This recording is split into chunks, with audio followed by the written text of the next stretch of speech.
Hey everybody, Samp&Chance, and here we are the night before Munguia versus John Ryder super middleweight bout happening this weekend tomorrow. Chance, how are you, buddy? I'm doing pretty good. How about yourself?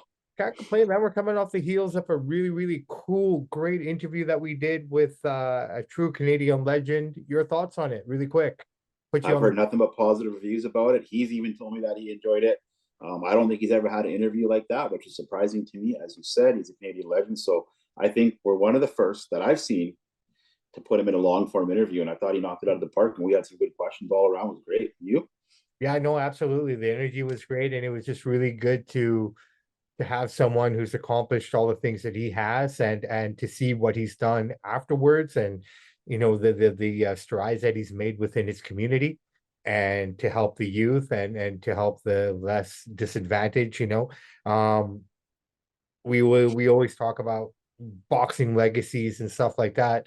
There's a legacy in the ring, but the things that you're able to accomplish with that legacy just adds to it and makes it even greater. So, a real privilege to Yeah. have someone, accomplishing that and motivating, right? Oh, he's a With motivating guy. He's with inspirational. I hope can it's feel it. possible, brother. With hope it's possible, right? Yeah. A very easy mantra to follow and an easy mantra to kind of build towards. So, Yeah. very blessed and very gracious to have had him on with us. So yeah.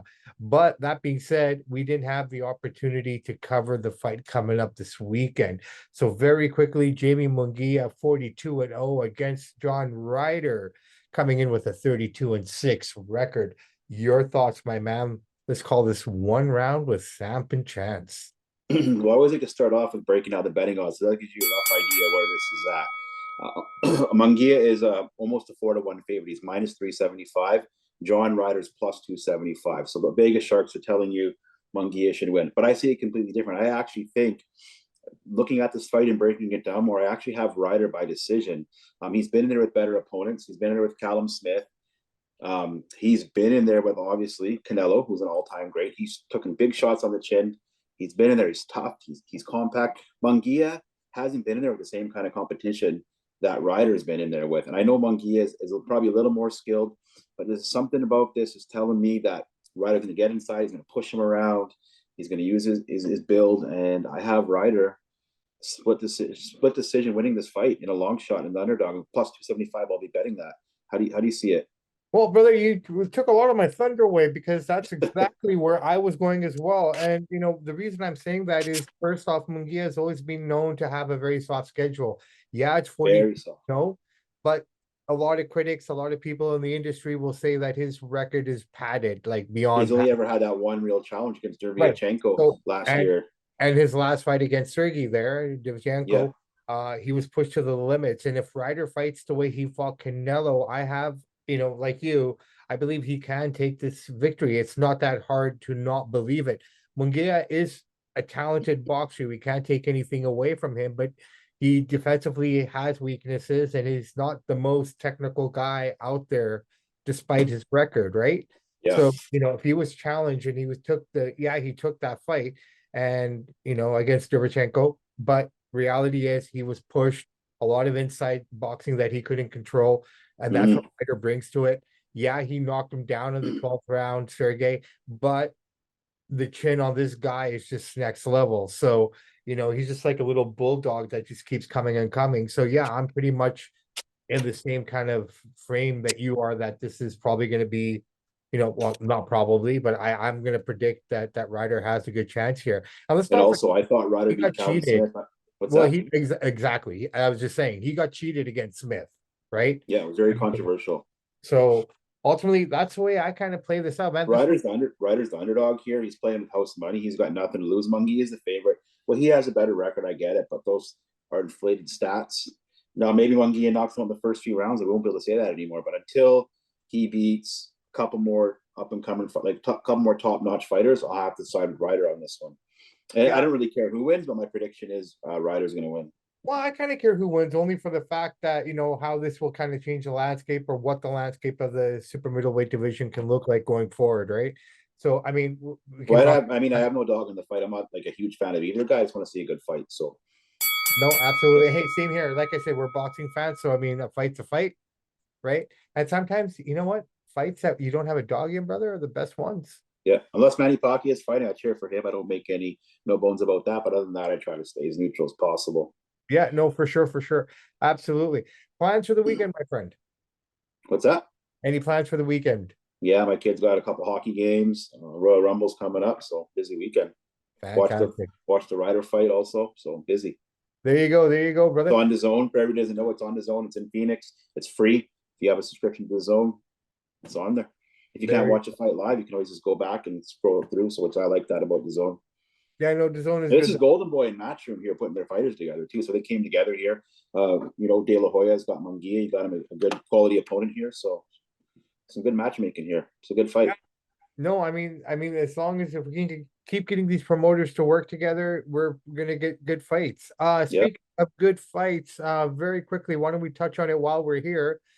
PBC's first card's coming out on the 30th. Your favorite, Mr. Thurman, Yeah.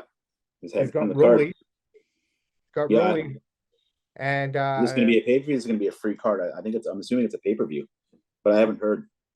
well, it's going to be on Amazon, right? Where else are they going to show it? No, I know, but like, so here's the thing: it's like the zone. So when it's going to be on Amazon, the main fights aren't free. You're going to have to pay for those.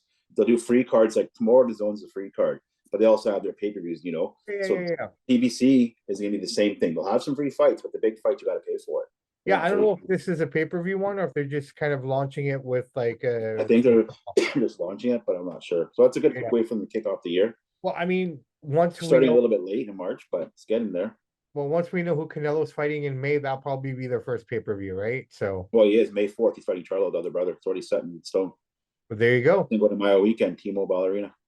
There you go. So he's fighting both Charlos. Yeah. And then I said that before on the show. He's not going to fight David Benavidez next. And I love the Benavidez guys, but, just because they're talking smack doesn't mean Canelo's going to listen to what they say. He's the A side. Benavidez is the B side. That's just the reality of it. And until Benavidez will get that fight eventually, but he's going to have to wait. well, Not saying it's right or wrong, but that's just how it goes. that's boxing, And I right? think that by them talking like that, he's scared and really pumped. Canelo's like, probably screw you, then you're not getting the big payday. You can wait. I'll fight Charlo.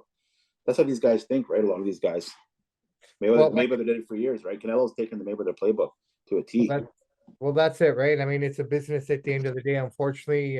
But I mean, this is where not only do you have to be skilled in the ring, but you have to be skilled in your mind to have the patience to kind of endure the time wait, right? So, Yeah. Respect to all these guys who get in there and whatnot. Some of it is questionable. Some of the tactics are questionable. Some of the negotiating skills are questionable. But at the end of the day, it's prize fighting, and it's all about the monies. It's all about the money, man. I read a book last year called Boxing and the Mob. And the reason why the mob, this is more in the 50s and 60s, a little bit in the 60s. The mob is still around. People don't know that the mob is still around, but they're not involved in boxing like they used to be. They said the reason why they like boxing, it's easy to fix. Yeah. The money flows, it's easy money. You can pay the refs, pay the judges. And I'm not saying that's still happening today, but that's why the mob was involved in boxing, because it's one of the easiest sports in the world to fix. It's only two people in there, a couple of judges and a ref. Just pay somebody off, take a dive, as supposedly what Sonny Liston did against Ali. And, it's interesting history. So you can kind of, what I'm basically getting at is if you look back at history, you can still kind of see today, yeah, it's not an organized crime anymore. We can still see some sleazy tactics, those greasy promoters, some of them, not all of them, some of them are good. So it still happens. Well, Especially on the local scene. well, dude, well, that's why, right? That's why, it's in every sport though, right? I mean, we've seen it time and time and time again. It's just, it is what it is. I mean, but boxing is easier to fix. There's only a couple guys. There's only two people in the ring and a ref and three judges. Right? You would think it'd be, yeah, it's easiest one to fix, but you'd also think that's the most suspicious one, right? It is the most suspicious one. That's why every time we have a match, all the judges are paid off. 9 times out of 10 they're not. For to pay off a judge nowadays, you would get caught. There's too much technology. A judge would squeal. So it's not like it used to be. But there's definitely some interesting stuff that happens. That's for sure. I don't think it's happening as much as it used to though anymore. No, not anymore. No. It's almost Judges aren't paid off. technically. That's back in the day. They're not paid off anymore. They get paid well. They don't need to be paid off. Speaking of paying off, how do you think Amazon's going to pay for all this, man? Or Pay-per-view guys.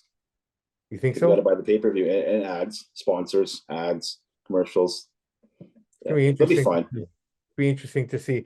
All right, brother Yeah. Matt, tell you what, it is Friday. It's one night of the week that actually is not that hectic for me anyways. I hope you have a nice chill evening yourself. Yeah. But yeah, no, let's call it a wrap here and get the evening on the road. SmackDown is about to start. So the final SmackDown, the go home show before the Rumble tomorrow. And yeah, the Royal Rumble, brother. Should be Excited? fun. Yeah, should be good. All right, all right. And I will try to give you guys some insight on that tomorrow, hopefully. Yeah, will do. Let's do it. All right, brother man.